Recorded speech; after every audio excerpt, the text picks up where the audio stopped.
Our story starts with a man named Suho Kim, a civil engineering student who's just trying to get through life. One day, he falls asleep while reading a fantasy novel. Relatable, right? But when he wakes up, bam, he's no longer Suho. Nope, he's now Lloyd Frontera, a lazy, good-for-nothing noble who loves to drink and has somehow managed to bury his family in a mountain of debt. And when I say mountain of debt, I mean mountain. This guy's family is basically one bad day away from losing everything. But don't worry, because Suho, now Lloyd, is about to put his engineering skills to work. Using his modern-day knowledge, he starts designing inventions and coming up with wild schemes to dig his new family out of financial ruin. Oh, and I need to mention, he's got a giant hamster helping him out. Yeah, you heard me. A giant hamster. Plus, there's a knight, some magic, and a whole lot of chaos. It's like Shark Tank meets Dungeons and Dragons, but with more hamster antics and fewer PowerPoint slides. The big question is, can Suho/Lloyd save his family, pay off their debts, and build a better future? Or is he doomed to repeat the terrible fate that's waiting for him in the original story? This is The Greatest Estate Developer, a webtoon that you can read right now on, well, Webtoon. I do want to talk about the main character Lloyd for a second. This guy is a whole mood. The artist absolutely nails his facial expressions. Like, when he's scheming, he looks like a cartoon villain who just stole the moon. And when he's shocked, oh my god, his face looks like it's about to fall off. I swear, at the time I'm reading this, I'm just laughing at how ridiculous it is.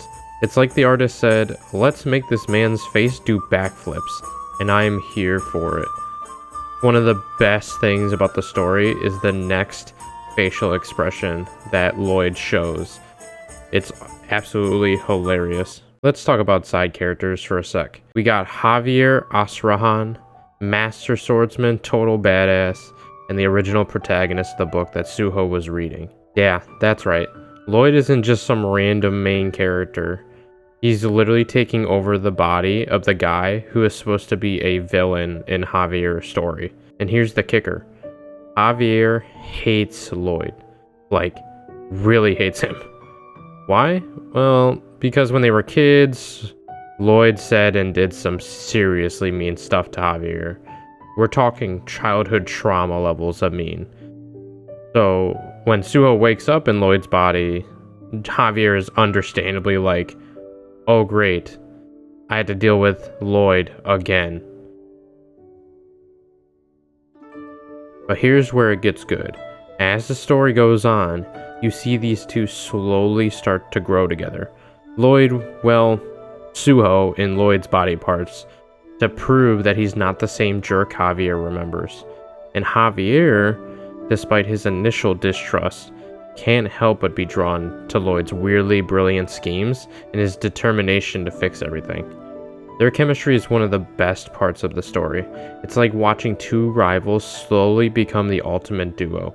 You've got Javier, the stoic swordsman who is all about honor, duty, knows he's good looking, and also knows that he's an awesome swordsman.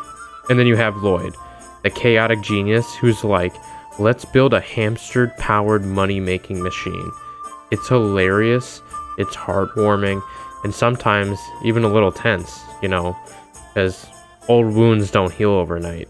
And honestly, watching the relationship evolve is just like chef's kiss. It's one of those dynamics that keeps you hooked, wondering if they'll ever fully trust each other, or if they'll just keep roasting each other forever. It's a bit of both, and it's amazing. Here's why you need to start reading this story now, and it is the main reason why I made this video. First of all, it's hilarious. Like, laugh out loud. My fiance thinks I'm crazy whenever I, laugh at this story. Second, the art is fantastic. It's clean, expressive, and a joy to look at. And third, the story is so addicting you'll be binge reading this till just one more chapter, and it's suddenly 3 a.m. But here's the kicker. If you wait too long, you might miss out on reading for it for free. A lot of webtoons, once they finish their story, switch to a daily pass system where you're only allowed to read 2 chapters a day, maybe 1 a day, unless you pay.